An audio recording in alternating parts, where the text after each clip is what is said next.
Are you an HR department of one, trying to figure out how to balance task and strategy while keeping up with changes in regulatory compliance?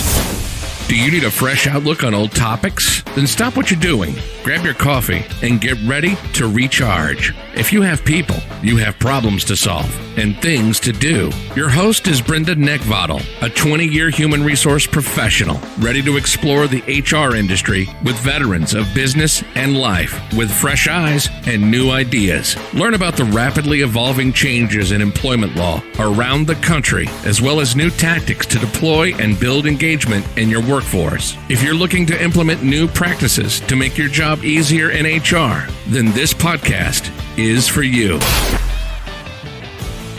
Hello, everybody, and welcome back to the Best Practices in Human Resources podcast. My name is Brenda. I am your host with most, and we are here. I had coffee before I did this, so I apologize. I've got a lot of energy right now. Holy cow. So welcome to the show. If this is the first time that you have been here and you've gotten a chance to listen, thank you so much. This is really great. Hopefully you'll be able to take away some really great nuggets of information. We've actually got a really awesome show that I've been wanting to do for quite a while, and I held off for a little bit until schedules and formatting and all that stuff lined up. So I wanted to wait for the moon and the stars to line up. And it's going to be epic. And then, guys, if you are coming back and you're returning listeners, thank you so much. You know what? I watch what's going on out there. I pay attention. And you know what? You guys are great. And I know there's a few people out there that are actually sharing this. And if you guys are doing that, thank you so much. If you guys are forwarding this to other people that you know, it does not go unnoticed. And I humbly appreciate all of the support. So my job here is to help share with you the what and the how in human resources. And I'm in the human business, which means that there's a greater number of dynamics in the workplace to balance and manage. But most importantly today, we are going to be talking about some pretty cool stuff. So yes, indeedy, I have poster updates yet again. I'll tell you how you can go about figuring out if you guys need to update your posters or not. I'm going to go through that list. Today we've got employment law changes across the nation, and I'm going to actually share with you later in the show where you can get access to this information. Also, in the main topic, we've got an awesome guest today. Like I said, I've been waiting to get her on. I've been waiting to do this episode for quite a while. Today, we're going to talk about your professional HR LinkedIn profile with guest Kate Paine. She's absolutely awesome. Cannot wait till you hear from her. We've got the HR question of the day, and at the end I'm going to share with you how you can get best practices delivered right to your inbox. So before we go on, folks, the information that is available through this podcast is in fact for informational purposes only and not for the purpose of providing any legal advice. You should contact your attorney and obtain legal advice with respect to any particular issue. And if you do not have an employment attorney, you may contact us and we may refer you to one through our affiliates program and our friends over at Jackson Lewis. Okay, so first off, if you guys get the stuff in the mail that freaks you out, that tells you like, holy cow, your employment posters are out of date and you're going to get all these fines and everything, you know, take that, dump it in the shredder like a rite of passage, okay? There's no reason to feel horrified and terrified when you get marketing stuff like that about your employment posters. As a matter of fact, there's a really great place where you can go get them, and that is Labor Law Compliance Center. And if you purchase a poster or you need to update your posters over there, you can actually put in the coupon code POSTERS2020 and you'll get 25% off. Now, if you want a link to this, go over to the bestpractices.work website, click on affiliates, scroll down and you'll see Labor Law Compliance Center. Click the link, pop you over to the website, figure out which posters that you need, and then that coupon code is actually over there on my website as well, right before you click that link. So you can go ahead and take a little edge off of having to do that. But you guys are definitely going to need to make sure that you have your federal posters and your state posters up. If you have supplementals, you're going to want to make sure you have those up as well. And if you're a federal contractor, you also need to make sure you have the most up-to-date federal contract poster as well. Okay, so here we go. New year, lots of changes, lots of posters coming out, not uncommon. 2 months out of the year where you're really going to see a lot of momentum when it comes to posters: January, July, right? So you have your beginning of the year and then you have your mid-year legislative changes. So here we go. The following states have poster updates, and we have some new ones compared to the last show. All right.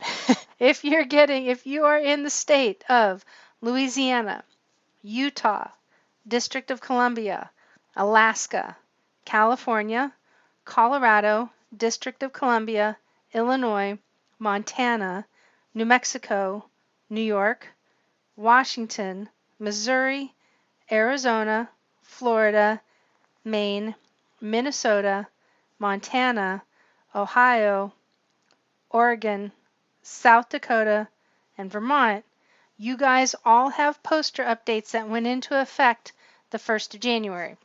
Again, Louisiana, Utah, District of Columbia, Alaska, California, Colorado, Illinois, Montana, New Mexico, New York, Washington State, Missouri, Arizona, Florida, Maine, Minnesota, Montana, Ohio, Oregon, South Dakota, and Vermont. You guys have poster updates. Also, supplemental poster updates are over in Belmont, California, Cupertino, Daly City, El Cerrito, Los Altos, Mountain View, Novato, Oakland, Palo Alto, Petaluma, Redwood, Richmond, San Diego, San Francisco, San Jose, San Mateo, Santa Clara, Sonoma, and Sunnyvale, California. All you guys have supplemental. If you're up in Minnesota, St. Paul, you guys have a supplemental update. And up in Washington State, SeaTac in Seattle, you guys also have supplemental updates as well. All right, so enough of that stuff. All right, so over in the nation, we do have a lot of momentum going on in New Jersey, and I'll get to that in a minute. We've got some new and updated California workplace safety regulations that are expected to roll out sometime in 2020. So if you guys are in California, keep your ears open. Also up in Washington, D.C., employers must now notify employees of their right to paid leave. So if you're in the D.C. area, please make sure that you get in and take a look at that. Over in New Jersey, here's the list. We got a couple of things. First off, New Jersey has now enacted leave for organ and bone marrow donors, which personally I think is really cool. So there is some new provisions around that. So if anybody is going to be taking leave for those purposes, then they are, apparently it looks like they are protected, but you're definitely going to dip into that information.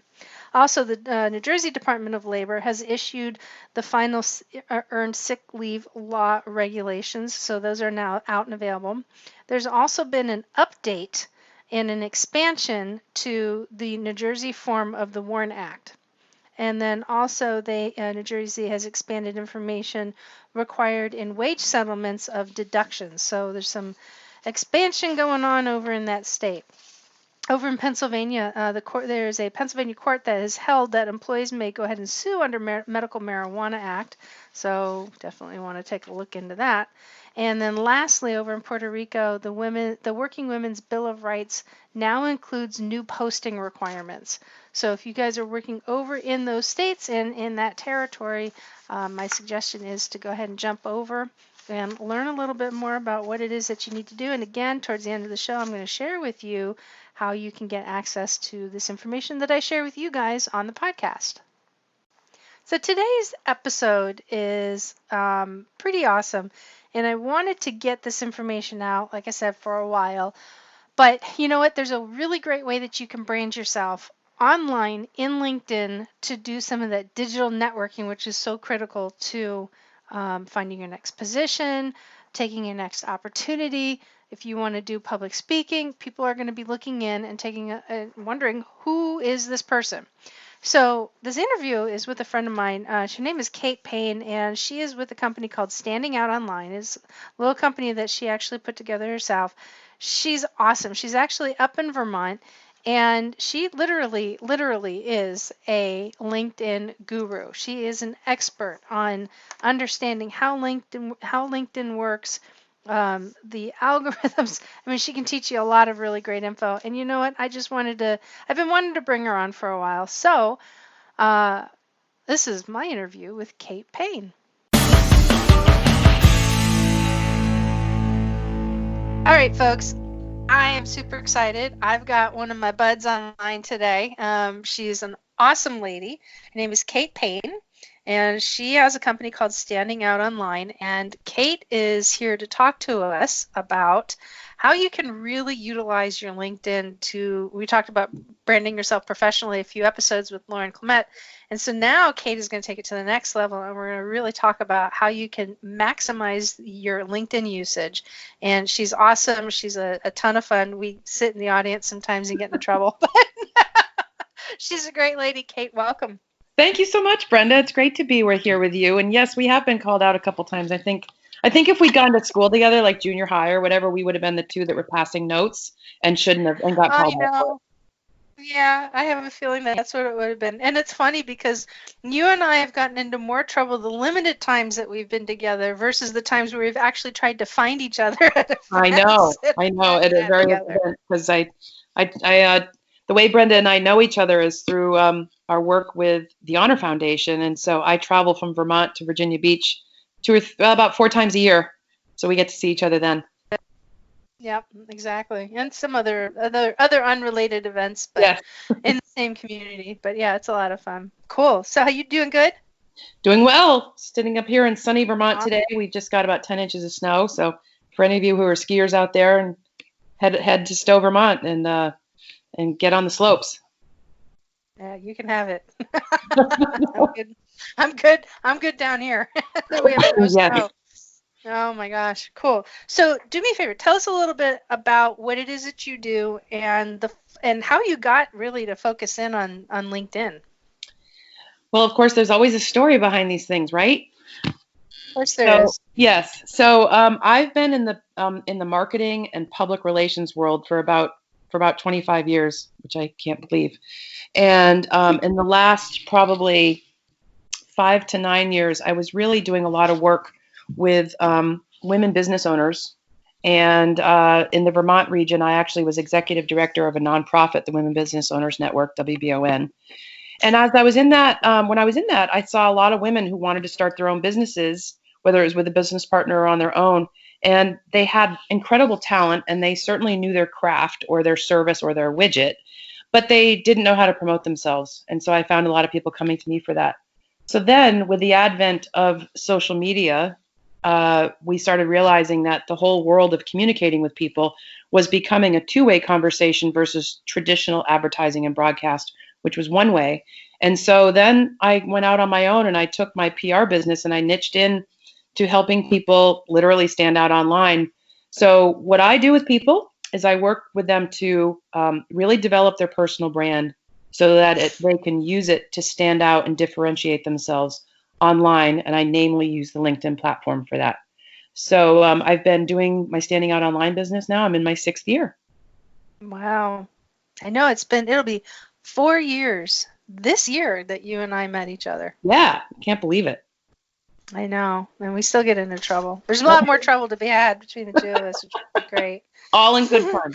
I know, right? So one of the things that especially in the Next Gen Women in HR Facebook group this morning, which this will be like 10 days later from when we talked about it in the group, we talked about, getting out. We started talking about branding and networking, and LinkedIn is it's a specific tool that can be used specifically for branding and for networking as an HR professional. What are some of the things that you share with your public on best practices on how to make your LinkedIn profile really stand out? Well, the first thing is that, especially if you're in HR and you have been for a long time, when LinkedIn first came out, which was in 2003, by the way, it was LinkedIn was admittedly built to be a job-seeking platform. And when they wanted you to build out your profile, they were actually advising you back then that you should basically just kind of regurgitate your resume and put that stuff out there because people would find you online, in addition to their resume. So the very first thing I tell people right out of the starting gate is whether you're job seeking or whether you're marketing yourself, whether it's for your own business or as part of being, a brand advocate for a company you work for, company you work for, is do not do a cut and paste version of your resume on your LinkedIn profile, because it's such a noisy world out there now that people are putting up LinkedIn profiles.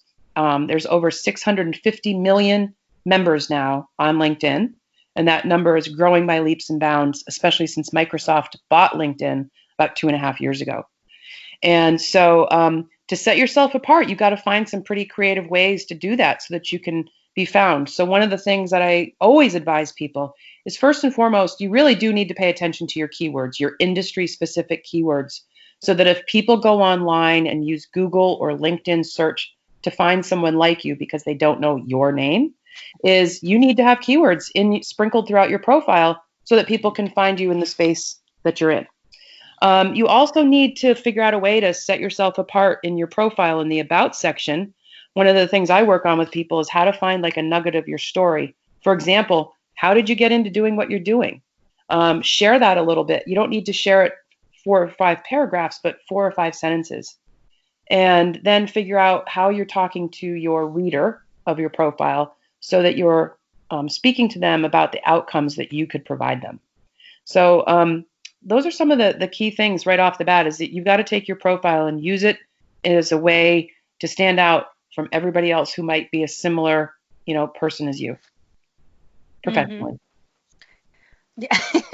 So one of the things that I learned, one of the things that I learned from you in watching your presentation several times is in the section where you've got your, and you know exactly what I'm talking about, where you have your name and then you've got an opportunity to kind of put some single to 2-word call outs. Yes.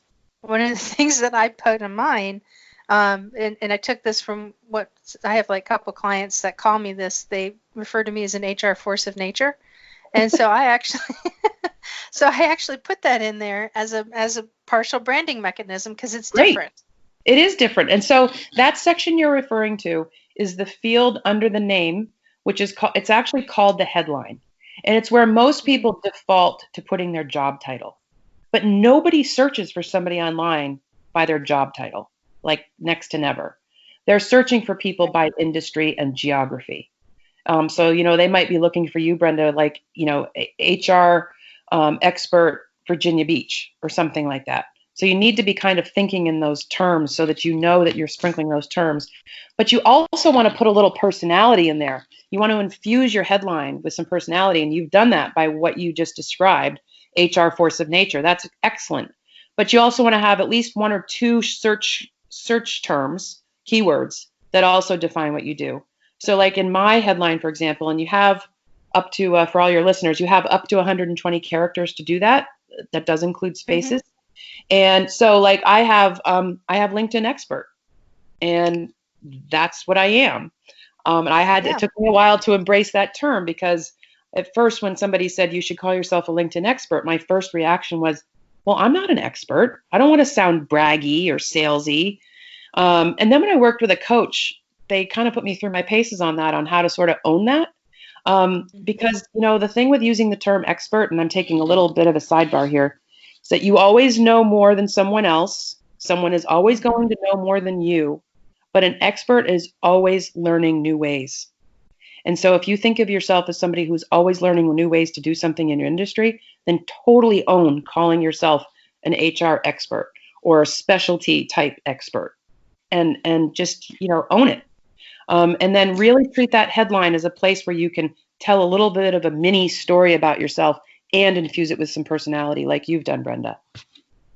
But I love what you said about that. An expert, I mean, yes, I think initially as, people, I mean, look, let's face it this way. I think the humble people are going to feel that like, oh, I don't want to have that, like there's this negative connotation around the word expert or branding yourself in a specific manner. And when you're not used to speaking that, right, it doesn't feel normal. It doesn't feel normal. A lot of people, no. It's funny, whenever I do a talk now, I just did one last week actually to a digital marketing group.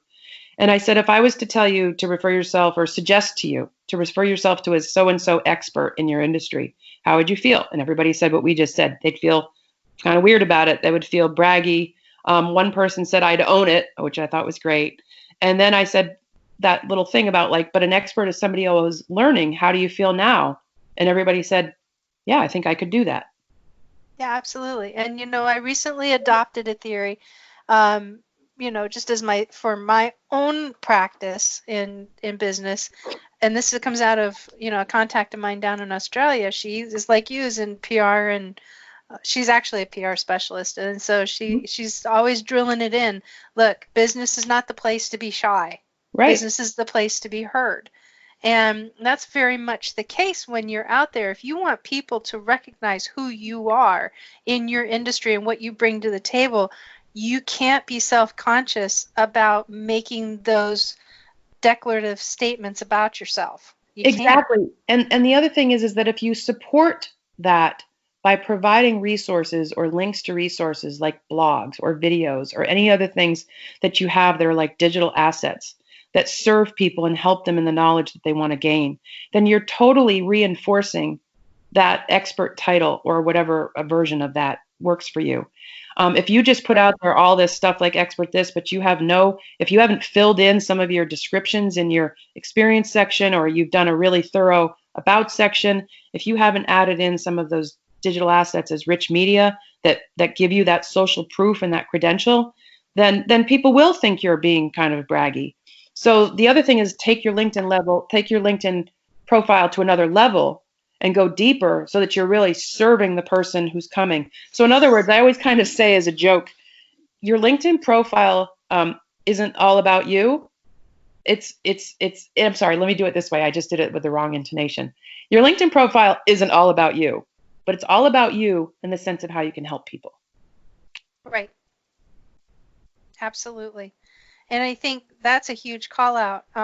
Like some of the content that I post a lot of interesting articles that feeds that moniker that I put out there about being an HR force of nature. I post something every single day, but it's not from my opinion. It's helpful, useful information that people can actually turn around and garner and adopt and incorporate, because that's how adults learn. That's how we operate. We see something and they're like, oh, there's something to this, and then we incorporate something of it into our daily existence. And what's interesting is that I focus in on what my audience wants to hear, not based off of the number of likes that are out there, but when I look at a particular post and I look at my activities, I look at the ones that have the most views. Exactly. Because you know what? They're telling you that they liked that piece of content you put out. And if there's a lot of views on that type of content, that's just an easy indicator to you. I need to put out more of that. Like different ways of looking at the same thing, because people like that content. One of the things we all do as practitioners and service to hear from us, and that's not always the case. We need, that's why it's so important to listen to the conversation and the questions, because you could put out a blog thinking, okay, this is a great blog. And if you get like 1,000 people to look up, then that's to you. Well, obviously they like that content. You might then put out another blog that you think is one of the best things you've ever did that maybe gets 500 views. Still good. But what I'm trying to tell you is that listen to what the other person is that you're talking to, what they want. You need to listen to their language, because their language and what they're telling you is telling you like that's their challenge, that's their pain point. And so then if you can use your superpower to help address their pain point or their challenge, then that's where you're serving them.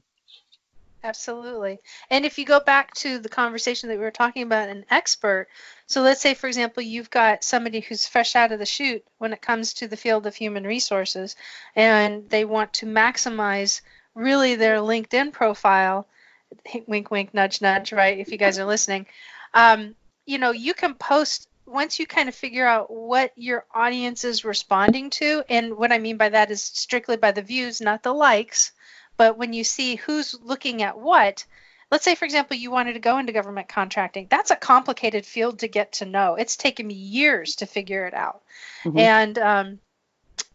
in doing it. And there's two sides of it for me. Well, there's a couple sides of it actually. There's the security side of it.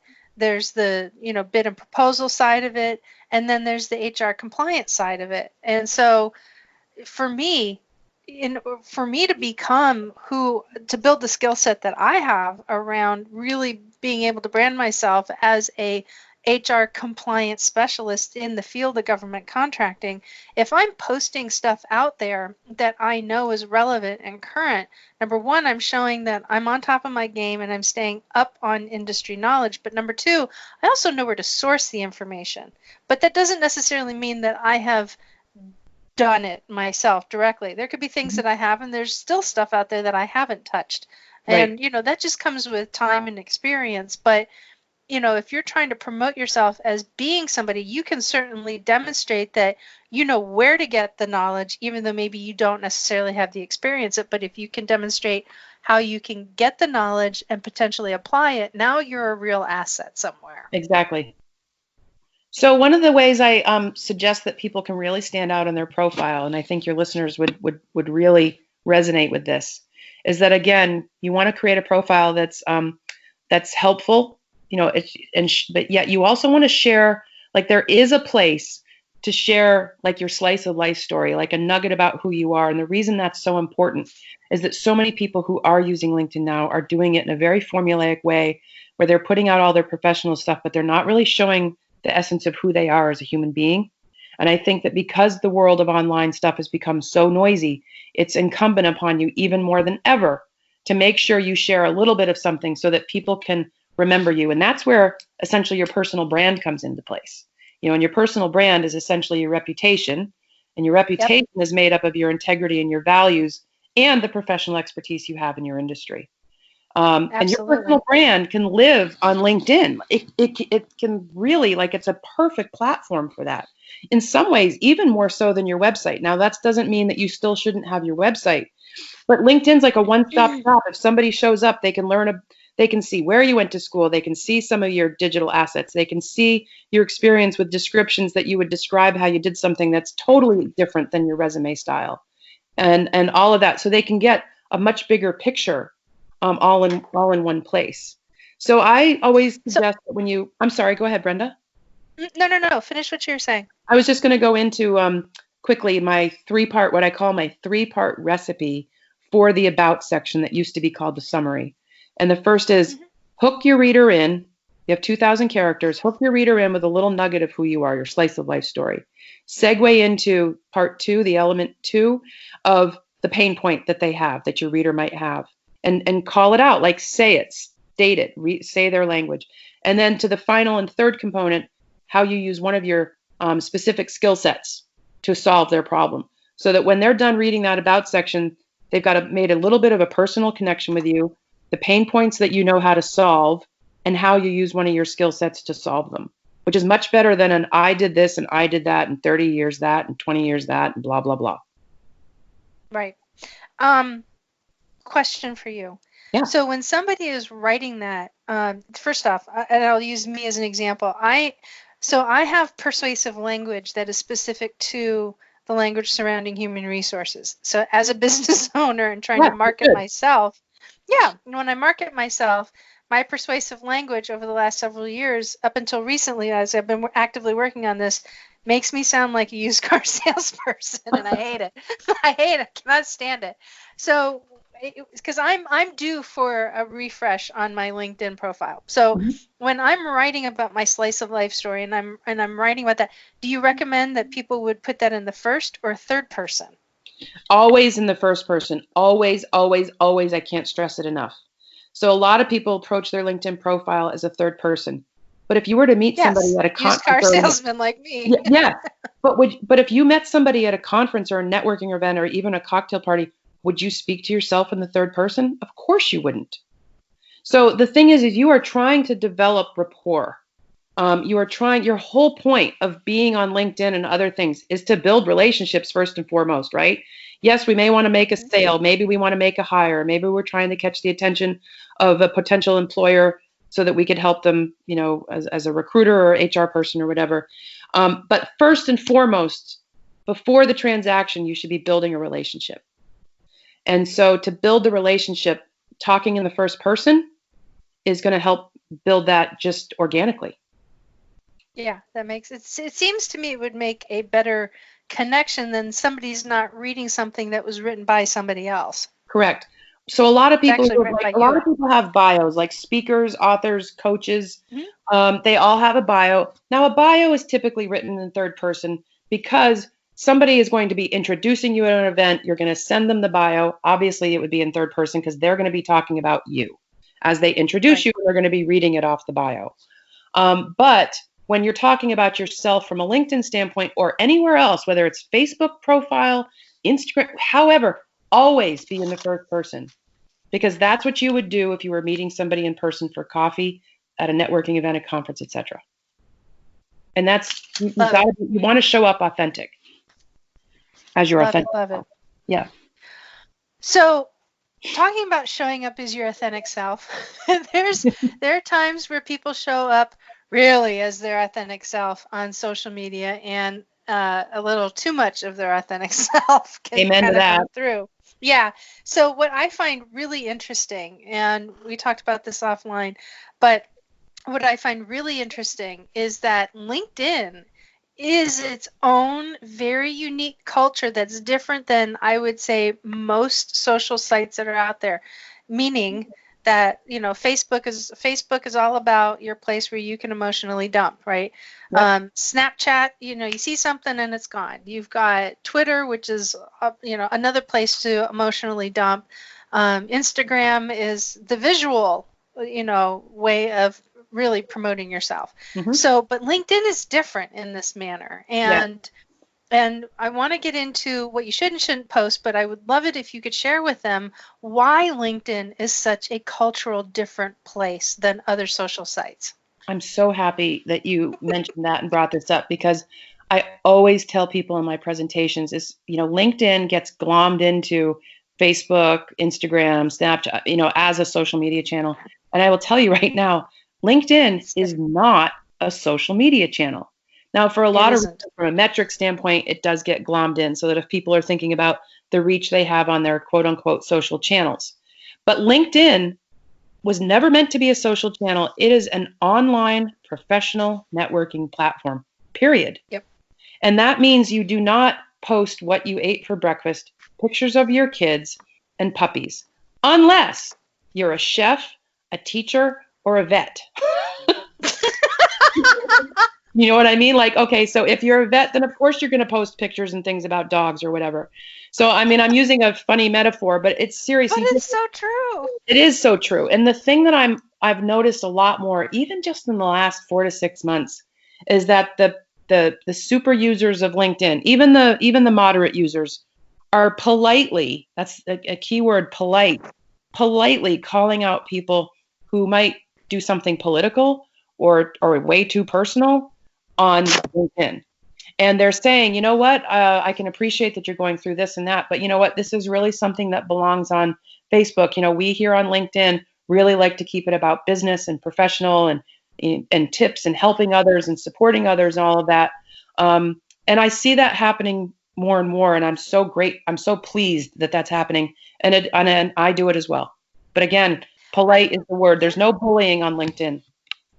No, and I noticed that a few years ago when, and I was really turned off by using LinkedIn for so long because, you saw the boob shots and you saw these incredible selfies that were, it's like, I get enough of that over in Facebook. I don't need to see it over here. And it was a real turnoff. And, at the time I was doing an in-seat position. So I'm using LinkedIn way different than I am today than I was back then. But, you got to remember that if you're using LinkedIn as your public relations so that it can work for you while you're sleeping, you've got to be very conscious about what you're putting up there. And our society, I mean, information today comes at us so fast and so hard, often when we don't want it to, just Right. because of the nature of what social media is all about. That's just the dynamic of it. But we're in a country right now with some pretty emotionally charged current events going on. There are. Yes, and I was talking to the Facebook group about it this morning and about just, staying vigilant and, just keeping an ear open for what's going on in the workforce, because these topics, not only are they polarizing, but they also are very emotionally charged, and you don't know what's in somebody's past. So if you're posting or if you're saying something, you really don't know how somebody's going to respond to it. And so, like right now, what's going on in our country is that we're preparing for the Harvey Weinstein trial. So, we're going to see a resurgence of what's going on with the Me Too and successes that are coming out, but also the sensitivity that's around it as well. Because the individuals who have been impacted by harassment of any way are going to have an adverse effect to anything coming at them that's #MeToo, or even just statements about it. Same thing. We've already seen what happens in the political arena, and I don't talk politics on the show, but right now, we've got the pending trial with the Senate, which will probably shift by the time this rolls out. But, and that's emotionally charged. And then today, which we're recording this on Martin Luther King Day, right now, as we're saying this, we've got the largest Second Amendment rally going over in Richmond right now, because the governor is trying to, take some effects that people are very passionately against. And those things carry into every aspect of their world. They carry into their family life, they carry into church, they carry it into wherever their social settings are, but they bring it to work as well. Right. And so if you are promoting something that you wholeheartedly believe in that is sensitive like this, unless you are a lobbyist or this is actually what you do for a living, it doesn't belong on LinkedIn. It doesn't. You're exactly right. That said, I want to address also, though, the people who are in a career, like let's say somebody who's in a political career, even if it's somebody who is running for office, they can still be using their LinkedIn tool as a way to get out information. But that person's in office, so it's okay. That's totally different. It's a totally different thing. And so there's a difference there, and it's just worthwhile noting. Some people work as lobbyists, and so they will put out some things, but even the lobbyists I know are very careful about putting out things that are extremely controversial. So I told them to talk more about what it's like to be a lobbyist, what it's like to do the research, because a lot of people might have a negative stereotype about a lobbyist, but maybe if you share information about what it's like and the research you have to do and all of this, that maybe people might have a more open-minded view of it when they see what it really takes to be one. So those are the kinds of things it really takes some thought. One of the things about LinkedIn is that people who want to use LinkedIn, people engage on LinkedIn with purpose. They go there to find other people in their industry. They go there to find industry news. They go there to follow hashtags within their industry and things like that, because even hashtags are becoming really, really robust on LinkedIn. And so they're going there with purpose. They're not just like I use Facebook. I go in and look at Facebook probably once a day at the end of the day, and I just sit there and scroll and see what everybody's up to and this and that. People don't do that on LinkedIn. People go to LinkedIn with a purpose. And that's something that is another opportunity for you to show yourself and present yourself through your personal profile as being a thought leader in your industry. So if it's HR, then put out content and talk about yourself in a way that is of service to people in the HR industry. Absolutely. And I want to differentiate now. If you have an accomplishment, something that you've done that should be able to garner you some positive recognition. So for instance, put that out there. And so for instance, I posted, I did very minimal, but I did make a post out there that in December, when the budget was passed, there was also the repeal of the Cadillac tax. And that was a 40% additional tax for employers that provided a very rich plan. So you can imagine these rich plans are very expensive, but then to tax a small business 40% on top of that, or a business period, that's excessive. Right. And so in 2017, I was very fortunate to go up to the Hill and actually meet with 2 senators and our representative in the House, our congressman, to talk about why this isn't why this is not good. So here we are 3 years later, and it gets repealed. And, even though I played a very small portion of it, I can legitimately say that I advocated for the repeal of something that would have put a huge financial burden on companies. That's a success story that you can capitalize on to a point. Absolutely. Yes, you should be putting that out there. Yes, because you're showing about what you did within your industry, so that the people who are Absolutely. in your industry see that you're also a leader, and a leader in the best sense. Doesn't mean that you're the best or that you're the popular one. It's not like the other social media. Like LinkedIn's not a popularity contest, but LinkedIn's a place where you can really show your credential, and don't be afraid of that. In fact, if you've been quoted in articles or you've been a guest on a podcast like this, post these things as digital assets. Mhm. You can add them to either the about section or to the experience section. And then if people listen to them, if they choose to, that's like you're telling your story, like through that guest appearance you did or that quote you did. You're letting another medium tell the story to show that you have that credential and show that proof. So it's not always just coming out of your mouth either. And you can also do that. It just dawned on me. You do that strategically with recommendations. I'm not talking endorsements. Asking people who are trusted people or clients or current clients or colleagues to give you recommendations, speaking to a specific superpower that you have or super skills, specific skill set, is let the recommendation tell the story on your behalf. So it's not just coming out of your mouth. Absolutely. And I would also say something that I've been seeing, and you're gonna literally feel the planet crack when I say this, because you'll feel it coming from Kate the second it comes out of my mouth. If you are using LION anywhere in your name, Kate, let it roll. So LION, it's an acronym that stands for LinkedIn Open Networker. And it used to be a thing. There were people out there that would connect with anybody and everybody, regardless of who they were or how they might be relevant, to their network. I mean, you don't need to be networking with everyone. It's like marketing 101. If somebody asks you who your client is, your ideal client or your target audience, and you answer everyone, there's no way you can serve everyone. Just like there's no way you can network with everyone. So if anybody ever tries to connect with you and you see LION in capital letters in their headline, do not connect with them. Don't go there.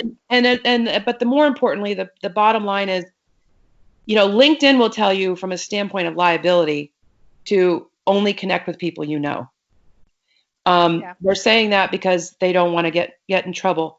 And if you're only going to connect with people you know, then why bother being on LinkedIn? Because then you're just you're just connecting with people you know. How is that going to advance building your network and increasing your relationships? So I'm saying it's somewhere in between. You don't need to connect with everybody, but whenever you get a connection invite, have 2 or 3 filter questions for yourself. Does this person could this person want to learn from me? Could this person be a potential client?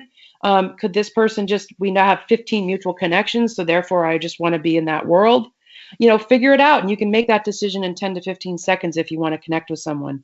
If you click ignore, they don't get a notification saying that you didn't connect with them. So, go through it just the way you'd want. Like, would you invite someone into your house? Would you invite somebody into the conference that you're running? Think about it that way, because you still want to increase your network, but you don't have to connect with everyone. Absolutely.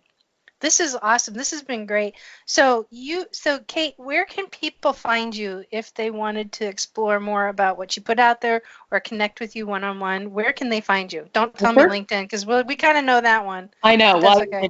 First, but we'll say it anyway. Always connect with me on LinkedIn, which is linkedin.com/in/Kate Paine, Paine. But they can also reach out to me on email, kate@standingoutonline.com. They can also check out my website, standingoutonline.com. There's a contact form there. And you can see a lot of the videos I've done, some podcasts that I've been on, where I'm talking about some of these various things that Brenda and I have chatted about in detail that could help you. And I certainly work with people one-on-one coaching.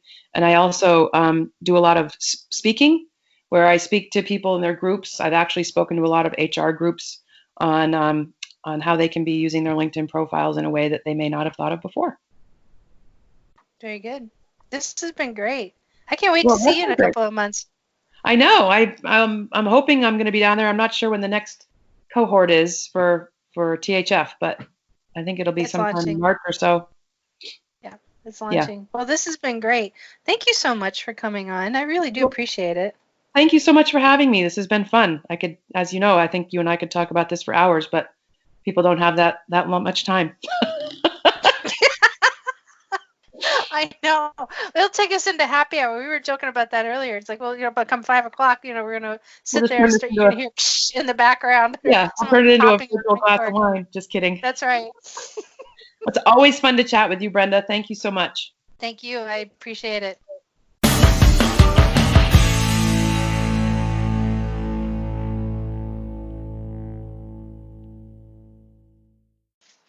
All right, so today I'd like to give a shout out to Griff S.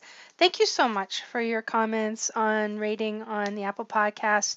I really do appreciate it. I got a 5-star rating and some really, really great feedback. And you know what, folks? If you get a chance, I would greatly appreciate a 5-star rating if you really do get a lot of value out of this, out of these episodes that I put out. So thank you so much. I really do appreciate it. And hopefully you get a chance to hear this. All right, so you can submit your HR questions on the bestpractice.work website and click on the podcast link from the menu. And down towards the bottom of that page is a submission form for you to go ahead and post your question, which I may read and answer on an upcoming episode. So I got kind of an interesting one today. It said, I accidentally received a layoff list from Human Resources. My name was not on the list, but HR is telling me and threatening me that if I disclose any of the information that I'm going to be terminated, what do I do? Well, that's very simple. You don't talk about it. It's very, very simple. And here's the thing. Everything has a cause and effect to it, right? There's always an equal and opposite reaction for every action. And in this case is that if some information was accidentally distributed from Human Resources, discretion is the better part of valor. And this is a very difficult situation to be in for anybody who would have received this, who is not in the field of HR or is not really in a position to where keeping things confidential of a high sensitive nature like this is up their alley. And it does happen. Unfortunately, it's accidental. Stuff happens and it can go out. But in this case, there's two sides of this. Number one, if you're the one who's receiving this information and you could be listening to this podcast and you're not in HR and you just want to learn more about it, look, if some sensitive information comes to you your way, exercise discretion always and inquire or ask. And in this case, this person obviously did and is getting that feedback from HR that this is not information that should be disclosed. And it is confidential and it is deemed confidential, and exposing this information creates a lot of problems in the workforce, and especially around such a sensitive, piece of information such as a layoff list. So, and there's also some legal complications that come with that too. So, if you're doing something inappropriate by sharing information that you're suddenly privy to, but you really shouldn't, then yeah, is it well within HR's right to be able to do that? Absolutely. So, you definitely want to make sure that you're keeping things in check. So it does happen. Like I said, information plops in our laps all the time as just simple employees, and what you do with it is, it's very important stuff. All right, so I'm really glad that you wrote in. Thank you so much if you're listening. I really, really appreciate it. So something that I am well aware of is not only sensitivity of information, but this is a pretty awesome field that we work in human resources. It can be an extremely rewarding career, but it is absolutely full of never-ending challenges. But like I said, it's very meaningful work, okay? So it's what I was attracted to about this industry. And I'm also aware, though, that it does have its challenges and limitations, and these are all the things that bring to the table week after week. And as one of them, that can be a challenge, and what feels limiting is actually existing as an army of one, an HR army of one. All right, I know what it feels like to do this job as a beginner. I know what it feels like to be doing this job as an expert. And I know what it's like to be the only HR person there. What's hard about being an HR person when you're an army of one is that you really can't talk to your peers about what's going on. So if you're at a director level or manager level, you can't look to your left, you can't look to your right, and you can't sit there and have those conversations because they're confidential. You can't, there's very few people that you can actually talk to. And you really shouldn't be rolling up your grievances or the things that frustrate you to your boss, and although that's partly what your boss is there for, but your boss relies on you as an HR person to like keep it in check and to keep that level head and be the one that they can count on and rely time and time again. So it's frustrating and it can be very, very lonely.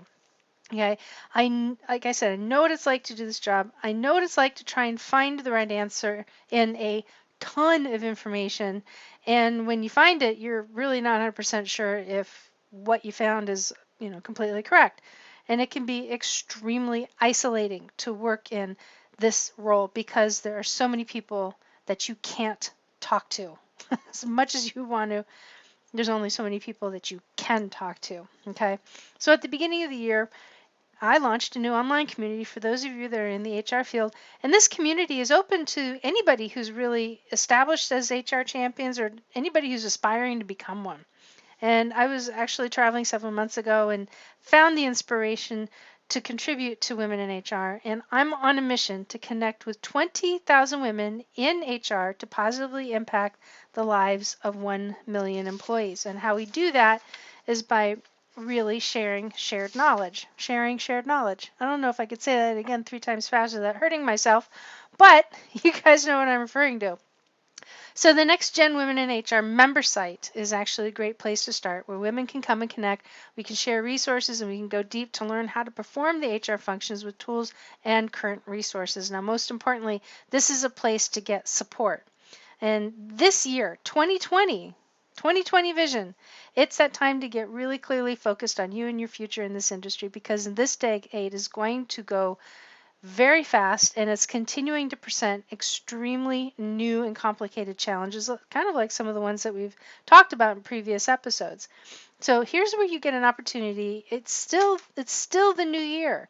You can still launch your year with me and get that support and connection that you need for your future as an HR champion. Now there's 2 places to start.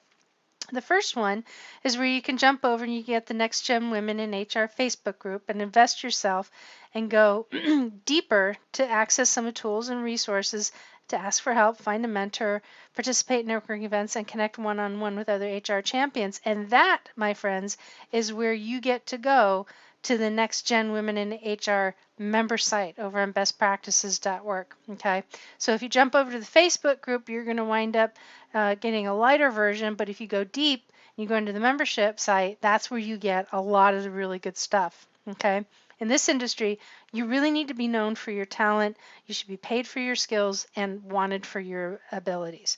Now, if you're running between meetings, if you're, driving all over the place, if you got 16 things that you have to do with your projects and you're just trying to figure out, okay, I got to come back to this, don't worry about it, you can go ahead, shoot me a message on any one of my social sites and I'll be more than happy to direct you if you can't write this information down.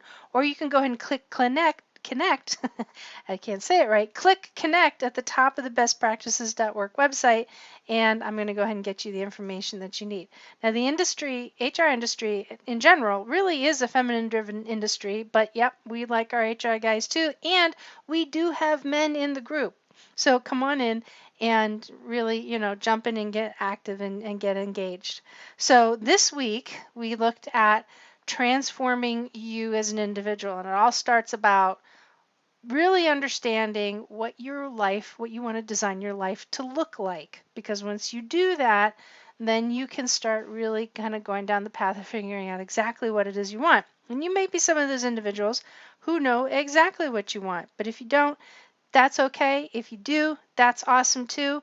But this is the kind of information that actually helps you figure out and plan how to move forward. Okay? So you get to learn, you get to invest on the what and the how, but you're really going deeper into that experience with a dedicated community that you can find on the member site where you can learn how to grow, develop, and connect with others who want to learn, who want to mentor, or who want to be mentored, and access tools to help you perform the role. Now, I also mentioned earlier in the episode that you can read the HR news announcements that I share at the very beginning of my podcasts. In addition to that, the ones that I don't share, because I get about 40 different articles almost every day delivered to me, and this is where I get to post that information. All right.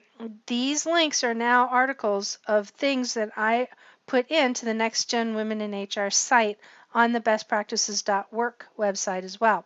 You can get monthly access to the site for less, you ready for this? Less than 3 cups of coffee a week. That's what you would pay for 1 month to do this. All this information is updated weekly, and it helps me stay current in my profession as an HR pro, and it will absolutely do the same for you. So, folks, I look forward to connecting with you in the Next Gen Women in HR Facebook group, and then go deeper to the Next Gen Women membership site and Next Gen Women in HR membership site, and I cannot wait to have you as part of this tribe. So you can also follow me on Instagram and Facebook at Best Practices in HR. You can find me also on Instagram at Brenda the HR Lady. Over on LinkedIn, you can find me at Brenda Neckvatal. Just simply spell my name, Brenda. My last name is Neck, like the thing you want to choke, V as in Victor, Atal. You can find me on YouTube by Brenda Neckvatal. And then the website is bestpractices.work. Click connect at the top of the page and get my best practices delivered directly to your inbox. So, folks, I want to thank you again. This has been yet another fun episode, and I look forward to talking to you guys next time. Take care.